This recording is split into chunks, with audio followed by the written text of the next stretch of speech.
Alright, so IonQ just got the green light from the UK government to move forward with their acquisition of Oxford Ionics. So I want to give you my take on how this could potentially change the quantum race, and why this actually might be one of their most strategic moves in a long time. Now, here's what happened. The UK's Investment Security Unit, which is basically a branch of government that makes sure foreign acquisitions don't compromise national security, officially approved IonQ's deal to acquire 100% of Oxford Ionics. And this means that the regulatory process is done, and once all the final paperwork clears, IonQ will fully own one of UK's top trapped ion quantum hardware companies. So yeah, IonQ is truly making some monopoly style moves here. So instead of competing directly with another trapped ion company on the market, IonQ literally just bought their competition. But, and this is important, this approval comes with conditions.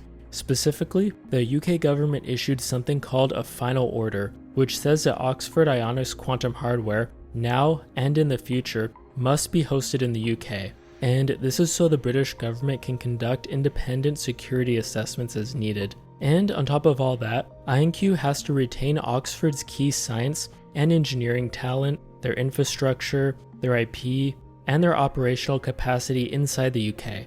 So in other words, they're allowed to acquire Oxford Ionics, but they can't just gut it and ship it to the US. And honestly, I think this is pretty fair, because trapped ion technology, in my opinion, is a strategic national resource, and the UK clearly doesn't want to lose one of their most promising hardware companies to a full foreign control without oversight. So why does this all matter?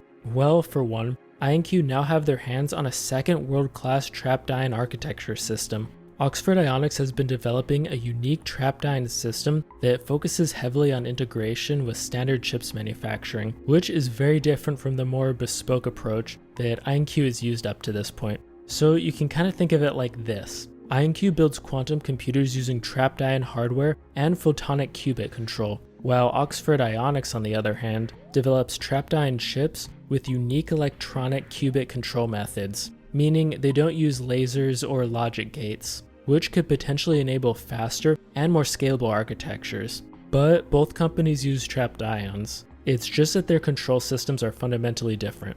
Anyway, by bringing Oxford Ionics in-house, IonQ now has a second engineering team, a second architecture, and a second R&D pipeline, and that could give them more optionality and possibly a faster path to commercial-grade performance. Second, this gives IonQ a strong strategic foothold in Europe. Between this UK deal and the recent materials partnership with Element 6, which is also UK-based, IonQ is starting to look less like a niche US quantum startup and more like a multinational platform company. And third, I believe this is another strong sign that the quantum industry is maturing. I mean, these are acquisitions and government approvals, the kinds of things that happen when an industry starts turning into something more tangible. So as for IonQ, if you're looking at the long game with this stock, this acquisition should give you an immense amount of conviction. Because if you're betting on IonQ becoming the backbone of future quantum infrastructure like I am, then this deal really matters. And just to be clear, this doesn't mean that the acquisition is fully done, in the sense that Oxford Ionics instantly becomes part of IonQ's production roadmap. There's still the integration ahead, and there's still product alignment and team coordination to figure out. But the biggest regulatory hurdle is over, and now we can wait for the close. In fact, IonQ also announced a major breakthrough in a synthetic diamond material. Watch this video next to understand how it has the potential to massively accelerate quantum computing. Anyway, thanks for watching, and I'll catch you next time.